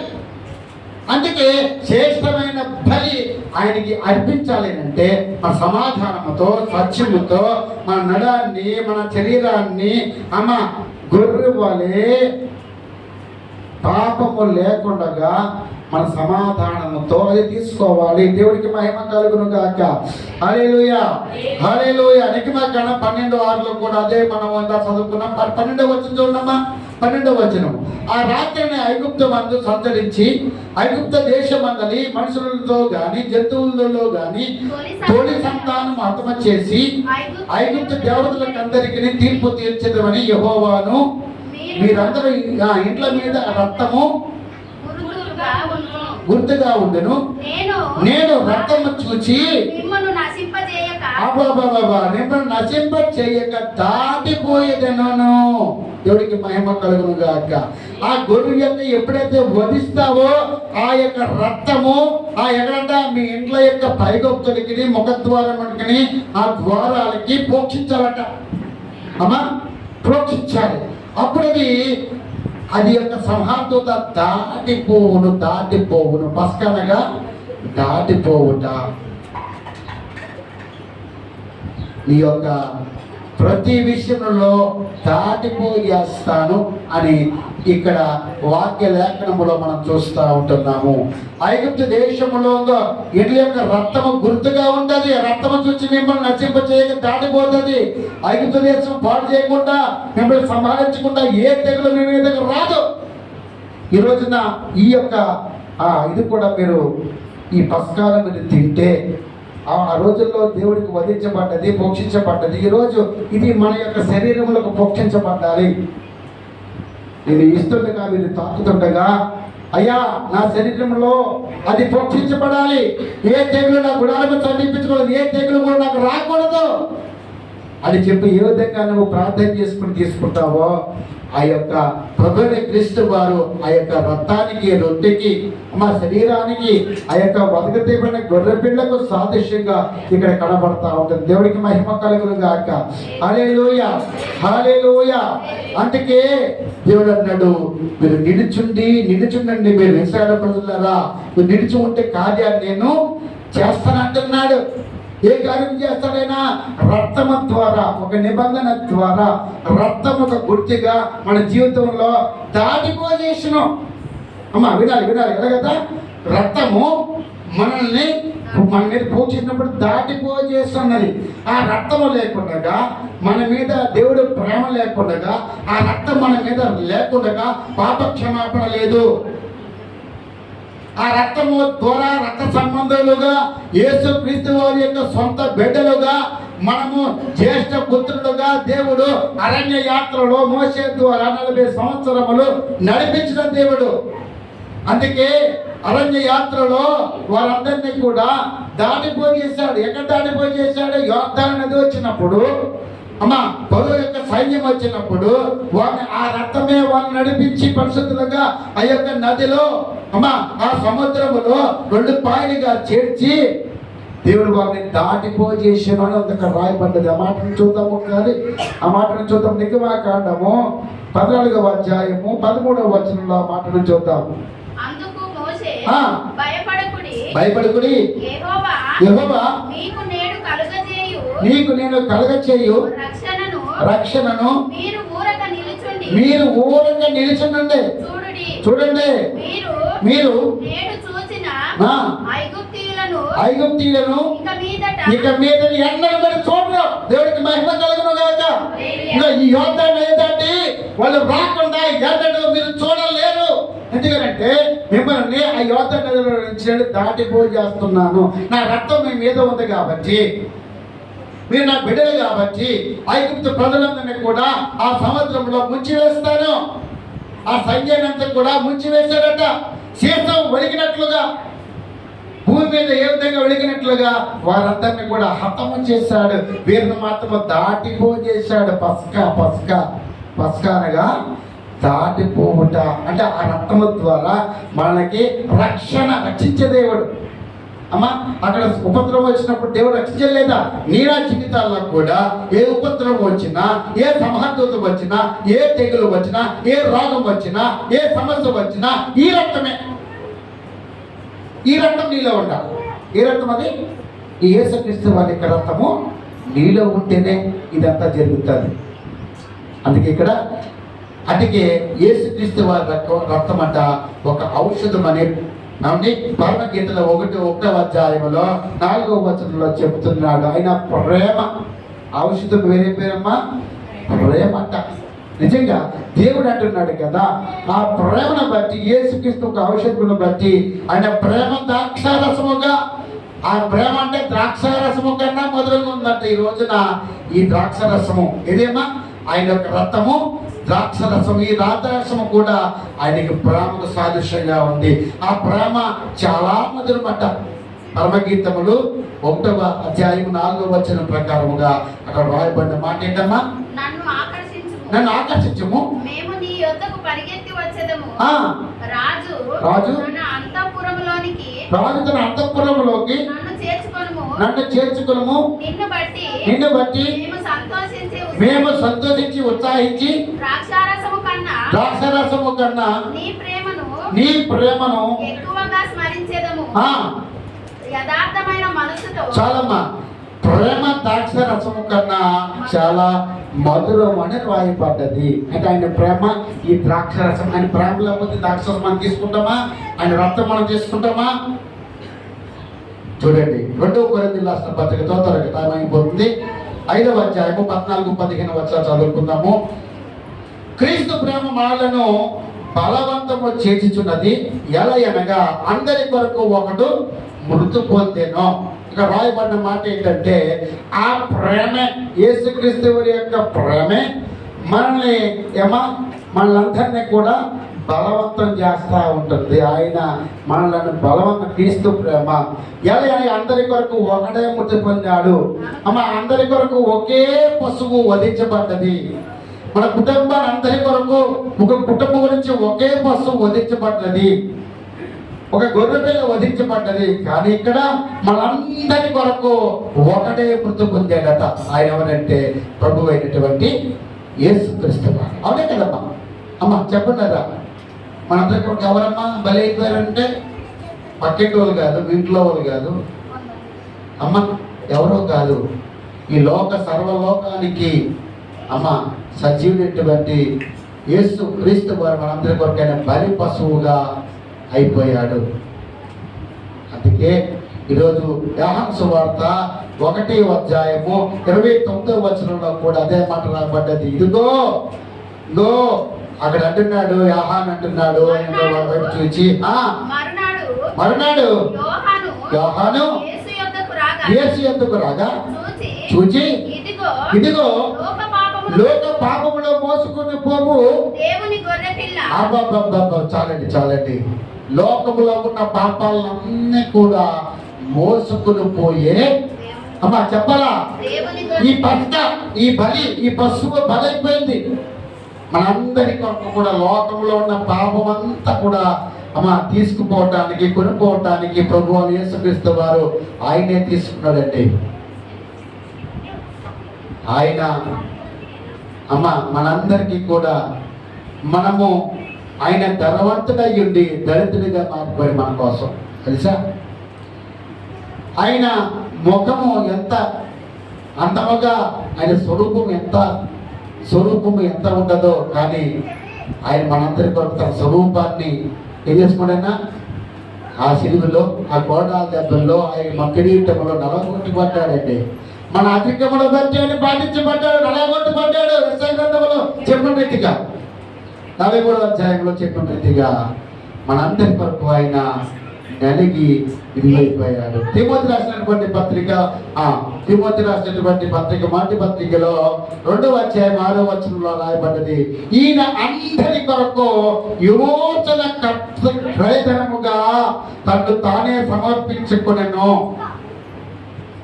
ఇక్కడేమో లోక పాపములను మోసుకునే దేవుని గొర్రె పిల్ల మనందరి కొరకు. ఇక్కడ అందరి కొరకు విమోచన క్రయధనముగా తను తానే సమర్పించుకున్నాడు దేవునికి. అందుకే దీనికి అందరికి మనమే సాక్షులం అన్నాడు అక్కడ ఆ కింద వచనంలో. ఇది మనం అందరము కూడా సాక్షులముగా ఉన్నాం. పస్కా యొక్క బలి ఇశ్రాయేలు ప్రజలు ఏ విధంగా సాక్షులుగా ఉన్నారో, మనం కూడా యేసుక్రీస్తు వారిని చెలివేయటానికి, మనందరి కొరకు విమోచన విడిపించడానికి, క్రయధనముగా మన బ్రతికించడానికి తను తానే అర్పించుకున్నాడు, సమర్పించుకున్నాడు. కాబట్టి మనము అందరం ఇప్పుడు సాక్షులుగా నిలబడ్డాము దేవుడి ముందు. అందుకే మన కొరకు ఆయన బలి పశువులుగా అయిపోయాడు. రోమీయులకు రాసిన పత్రిక 8వ అధ్యాయము చదవమ్మా. 8వ అధ్యాయము 29వ వచనంలో అంటాడు, మనందరి కొరకు అనుగ్రహించబడ్డాడు. ఎందుకనగా తన కుమారుడు అనేక సహోదరులలో జ్యేష్ఠుడైనట్లు ఇందాక మనం చదువుకున్నాము. జ్యేష్ఠుడు, ఇశ్రాయేలు ప్రజలు మాకు జ్యేష్ఠ పుత్రుడు అని రాయబడ్డది. ఇక్కడ కూడా అదే మాట రాయబడ్డది. జ్యేష్ఠ పుత్రుడు దేవుడు ఎవరిని ముందు ఎరిగినో వారు తన కుమారునితో సారూప్యము గలవారే వారిని ముందుగా నిర్ణయించి మరియు ఎవరిని ముందుగా నిర్ణయించినో వారిని పిలిచెను తీర్చెను. 31వ వచనం. ఇట్లుండగా ఏమందుము దేవుడు మన పక్షముగా ఉండగా మనకి విరోధి ఎవరు? చాలమ్మా. దేవుడు మన పక్షాన ఉంటే విరోధి మనకి ఎవరు ఉంటారండి? సాతాను కదా. విరోధి ఎవరు? ఎందుకంటే మనందరి కొరకు ఆయన అనుగ్రహించబడ్డాడు. అందుకే సాతాను తల ఆదికాండం 3:15 వచనం ప్రకారంగా చెరగొట్టబడ్డది. అందుకే దేవుడు తన కుమారుడిని అనుగ్రహించాడు ఈ లోకంలోకి. కాబట్టి మనము శత్రువులయ్యుండగా కూడా కుమారుడు ద్వారా, మరణము ద్వారా మనము దేవుడితో సమాధానపరచడానికి ఆయన జీవించడం చేత మనం నిత్యముగా రక్షించబడతామని రోమీయులకు రాసిన పత్రిక 5వ అధ్యాయం 10వ వచనంలో చెప్పిన రీతిగా మనం అందరము కూడా అంటే మనం అందరం విరోధులమై ఉన్నాం. విరోధి మనకి ఎవడు అని రాయబడ్డ దాంట్లో. కానీ మనమందరం కూడా శత్రువులు అయిపోయామంట దేవునికి. ఆయన మాట వినక ఆయన చెప్పింది చేయక దేవుని యొక్క బిడ్డలు ఇశ్రాయేలు ప్రజలు జ్యేష్ఠపుత్రులుగా మనం ఉన్నప్పటికీ ఆయన మాట వినకపోతే ఆయన అంటున్నాడు, శత్రువులమై ఉండగా ఆయన మన కుమారుణ్ణి మన కొరకే మరణించడానికి ఆయన ఈ లోకంలోకి వచ్చాడటండి. మన మాట శత్రువులైపోయాం కాబట్టి శత్రువుల యొక్క ఎదుట భోజనము సిద్ధపాటు చేశాడు దేవుడు. ఈ రోజున శత్రువులైన మనలకు కూడా ఆయన మరణము ద్వారా మనం దేవుడితో సమాధానపడాలి. చదువుమా. రోమీయులకు రాసిన పత్రిక 5వ అధ్యాయము 10వ వచనం. తొందరగా 5:10 ఏలయనగా శత్రువులమై ఉండగా ఆయన కుమారుణ్ణి మరణము ద్వారా మనము దేవునితో సమాధానపరచబడిన ఎడల సమాధానపరచబడిన వారమై ఆయన జీవించుట చేత మరి నిశ్చయముగా రక్షింపబడదుము. చాలమ్మా. సమాధాన పరిస్తే ఈరోజు రక్షించబడతాము. సమాధానపరచాము. అందుకే సమాధానం అనే చెప్పులతో మనం ఈరోజు వచ్చాము. సత్యమనే నడుముకి కట్టుకుని మనం వచ్చాము. సమాధానముతో ఈ యొక్క బల సంస్కారాన్ని మనం ఆచరించాలి. అమ్మా, ఆఖరిగా నేను చెప్తుంటున్నాను. తీతుకు రాసిన పత్రిక 2వ అధ్యాయం అయిపోయింది. 2వ అధ్యాయం 14వ వచనంలో ఈ విధంగా రాయబడ్డది. ఆయన సమస్తమైన దుర్నీతి నుండి మనల్ని విమోచించి సత్క్రియలు యాథాశక్తి గల ప్రజలను తన కోసరము పవిత్రపరచుకుని తన సొత్తుగా చేర్చుకున్నటము తను తానే మన కొరకు బలిగా అర్పణముగా అర్పించుకున్నాడు. దేవుడికి మహిమ కలుగును గాక. హల్లెలూయా. బలిగా అర్పణముగా తను తానే అర్పించుకున్నాడు. ఎక్కడ? సిలువలో అర్పించుకున్నాడు. కాబట్టి ఏ విధంగా అర్పించుకున్నాడు అని అంటే పేతురు రాసినటువంటి పత్రిక 3:18 చూద్దామమ్మా. ఎఫెసీయులకు రాసిన పత్రిక 5వ అధ్యాయం 1-2 వచనాలు చదువుకుందాం. 2 చదువులు ముగించుకుందాం. మొదటి పేతురు 3:18 మనము దేవుని యొద్దకు తెచ్చుటకు అనీతిమంతుల కొరకు నీతిమంతుడైన క్రీస్తు శరీర విషయములో చంపబడి ఆత్మ విషయములో చాలు శరీర విషయంలో చంపబడితే ఆత్మ విషయంలో మనమందరము బ్రతికించబడతాం. మరి అందుకే ఆత్మ విషయమై దీనుడైన వాడు ధన్యుడు వాళ్ళు పరలోకము వాగ్దానం మత్తయి సువార్త 5వ అధ్యాయంలో మనకి కనపడతా ఉంటుందమ్మా. అందుకే ఆత్మ విషయంలో దీనుడుగా ఉంటే సమాధానంతో నింపబడితే సమాధాన పరిచేవారు ధన్యులు వారు దేవుడిని చూస్తారు. ఈ రోజున మనం చూచేవారుగా ఉండాలి. ఎందుకంటే మనందరి కొరకు తను తానే విమోచన క్రయధర్మంగా తను తానే తన శరీరాన్ని, తన త్యాగాన్ని, మన ప్రాణాన్ని అర్పించాడండి. ఈరోజు మీ నా కొరకు అని మీ అందరి కొరకు ఎవరైనా ప్రాణాన్ని అర్పించే వాళ్ళు ఉన్నారా? అమ్మా పుట్టుడు మాట్లాడతా, నేను ప్రేమిస్తున్నాను అమ్మా, నేను ప్రేమిస్తున్నాను, ఐ లవ్ యూ అంటారు. కృష్ణ అప్పుడేమన్నా నువ్వు? నేను నిన్ను చచ్చినట్టుగా ప్రేమిస్తున్నాను అంట చచ్చిపోయినట్లుగా, చచ్చిపోయేంతగా ప్రేమిస్తున్నాను. చచ్చిపోతున్నా నేను చంపేంత చచ్చిపోతున్నా. ఈ న్యూస్ అయ్యి అంటున్నాం, ప్రేమించిన చంపేస్తున్నాను, ఇవి చంపేసుకుంటున్నాడు. ఎందుకు బతికెందుకో? దేవుడు ఇచ్చినటువంటి ఆయుష్ను అర్ధాంతరంగా చంపి లోకంలో అమ్మా అన్యాయంగా ఈ కాలగర్భంలో కలిసిపోతున్నారమ్మా. కానీ ఈ రోజున అంటున్నాడు ఆయన, అమ్మా నీతి మంత్రి కొరకు, నీతి మంత్రిని క్రీస్తు మనందరి కొరకు శరీర విషయంలో ఆయన నిజంగా శరీర విషయంలో చంపబడ్డాడండి. మన శరీరం ఏది చంపడ్డాం? ఈ శరీరం ఏం కావాలమ్మా చెప్పాలా? నీళ్ళు కావాలా, గడ్డి కావాలా? సమయం అయిపోయింది కదా, తెలిసిపోయింది, సమయం అయిపోయింది. ఏం కాదు ఇప్పుడు? కృష్ణ ఏం కావాలి? అన్నం కావాలట. చూడండి, వన్నం కావాలట. చూడండి, ఈ రోజున శరీరం విషయంలో చంపబడాలి. శరీరం అంటే అనేక శరీరానికి ఏం పెట్టినా, ఎన్ని కోళ్ళు తినేసావో, ఎన్ని మేకలు తినేసావో, ఈ శరీరానికి ఎన్ని పెట్టావో తెలియదు. కానీ ఈ శరీర విషయంలో దేవుడు ఏం చేయడట? చంపబడ్డాడు. మన కోరికల శరీరం అంటే ఈ కోరికల విషయంలో చంపబడాలి. శరీరం చంపబడితే ఆత్మ దినత్వం కలిగి ఉండదు, ఆత్మను రక్షించబడతాం. అందుకే ఆఖరిగా చెప్తాడు ఎఫెసీయులకు రాసిన పత్రిక 5:1-2 వచనంలో అంటాడు, కావున మీరు ప్రియులైన పిల్లలుగా ఉండి దేవుని పోలి నడుచుకోండి. క్రీస్తు మిమ్మల్ని ప్రేమించి పరిమళ వాసనముగా ఉండుటకు మన కొరకు తను తాను దేవునికి అర్పణముగాను బలిగాను అర్పించుకున్నాడు. అలాగనే మీరును. ఆఖరి మాట ఏంటంటే ఆయన ఏ విధంగా బలిగా అర్పణముగా ఆయన మన కొరకు ప్రాణాన్ని అర్పించాడో అమ్మా మనం కూడా ఏమన్నా ప్రేమ కలిగి నడుచుకోవాలి. ప్రేమ లేనివాడైతే నావాడు కాదన్నాడు. ప్రేమ అదే ప్రేమ అంటే యేసు అని మీకు చాలా చెప్పాను. ప్రేమ 2 అక్షరాలు అమ్మా, యేసు అనేటువంటి 2 అక్షరాలు. ఆయన ప్రేమలో ఆయనే ఉన్నాడు, ఆయన ప్రేమ ఉన్నాడు. అందుకే ఏమన్నాడంట యోహాను సువార్తలో, దేవుడు ఏమన్నాడు? దేవుడు లోకాన్ని ఎంతో అని చెప్పి చాలా మంది ఒకరొకరు ప్రేమించుకుంటున్నారు. మంచిదే, ప్రేమించుకోవచ్చు. ఆ ప్రేమ ఎలా ఉండాలి కదా? ఆ ప్రేమ మధురముగా ఉండాలి. ఆ ప్రేమ అమ్మా ఆ ప్రేమలో ఉండాలి, ఒక ప్రత్యేకమైనటువంటి స్థితిలో ఉండాలి. అందుకే పరమగ్రంథాలు అన్నాడు కదా, ప్రేమ ద్రాక్షారసము కన్నా మధురం.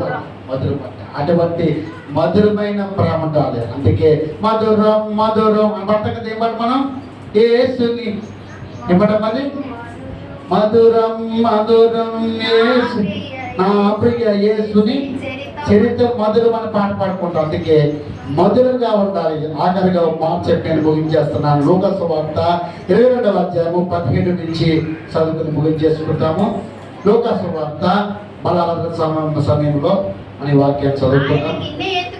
ఆయన గిన్నె ఎత్తుకుని కృతజ్ఞతాస్తుతులు చెల్లించి మీరు దీనిని తీసుకుని మీలో పంచుకునడి.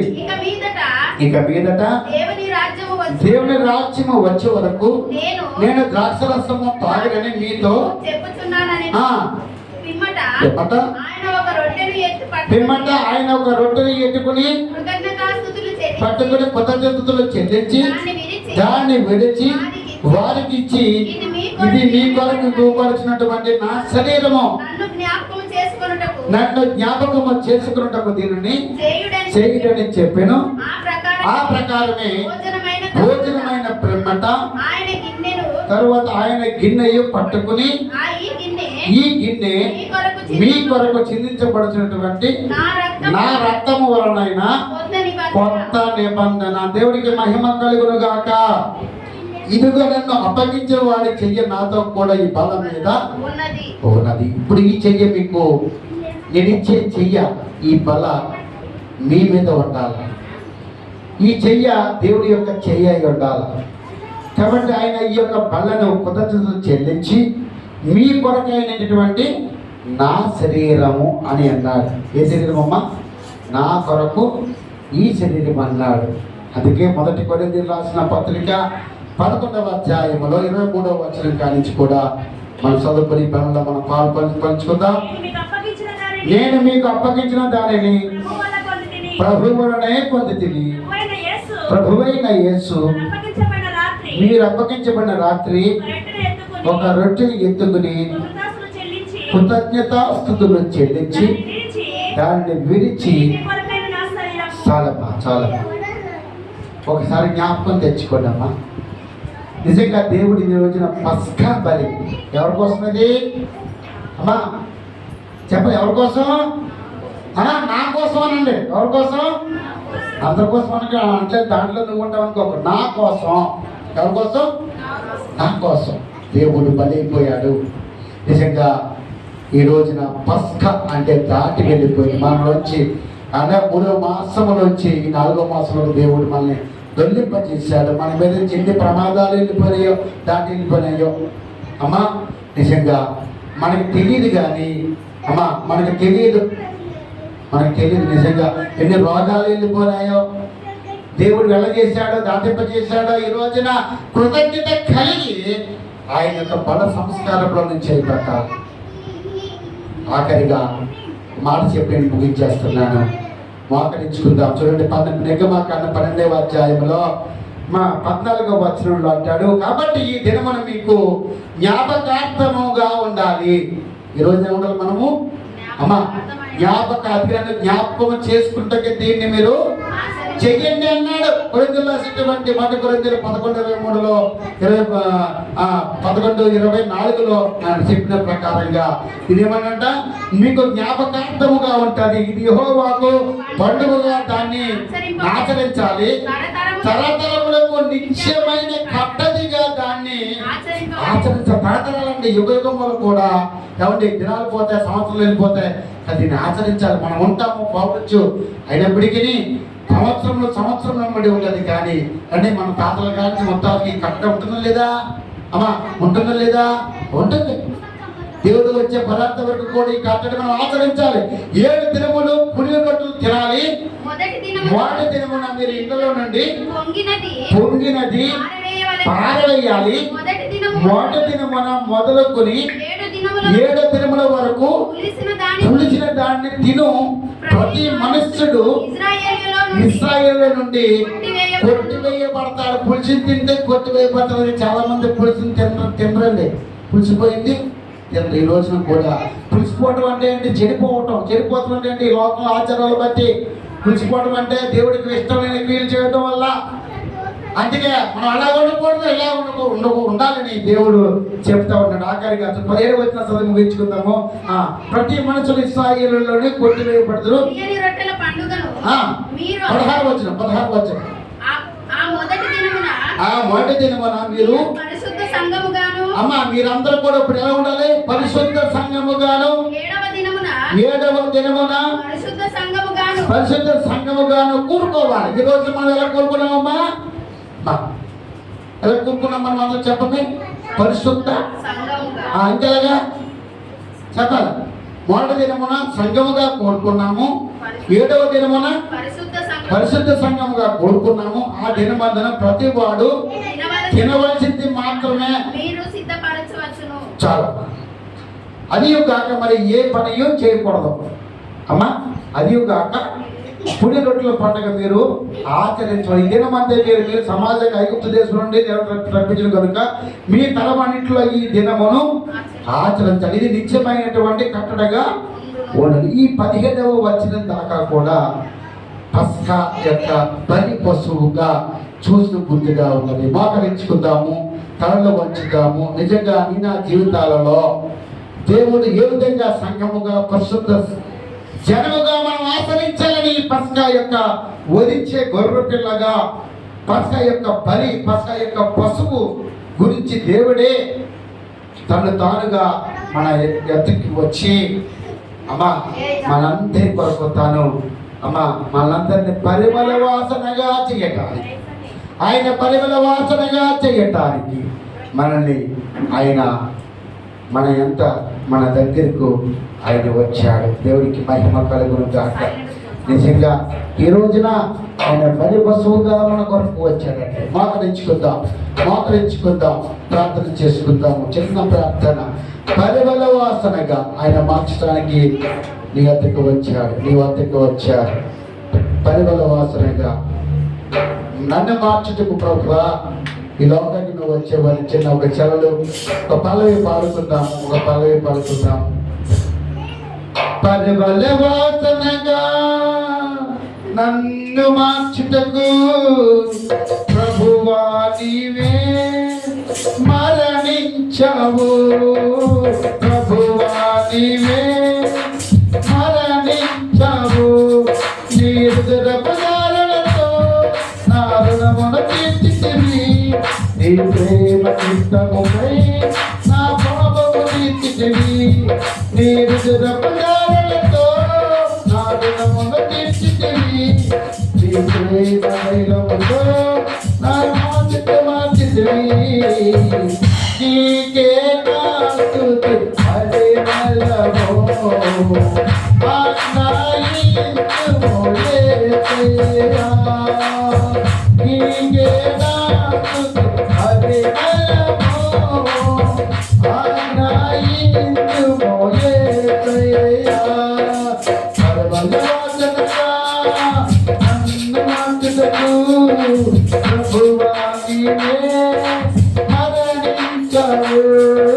ప్రభువా నీవే మరణించావు. గొప్పవాని తైలములో పట్టిన ఈగలు పడినట్లు నా హృదయములో దోషములు చెడు వాసన కొట్టగా. గొప్పవాని తైలములో పట్టిన ఈగలు పడినట్లు నా హృదయములో దోషములు చెడు వాసన కొట్టగా. నీ బలి అర్పణతో మనసు తినేసి జీవపు వాసనలో నడవాడితివి. నీ బలి అర్పణతో మనసు తినేసి జీవన వాసనలో నడవాడితివి. నీకే నా స్తుతి పరిమళమో ఆశ్రయించుము యేసయ్యా. నీకే నా స్తుతి పరిమళమో ఆశ్రయించుము యేసయ్యా. ప్రార్థన చేసుకుందాము. చిన్న ప్రార్థన. సాగు బ్రదర్ మన మధ్యలో వచ్చి ప్రార్థన చేస్తారు. బయటికి చేసినాము.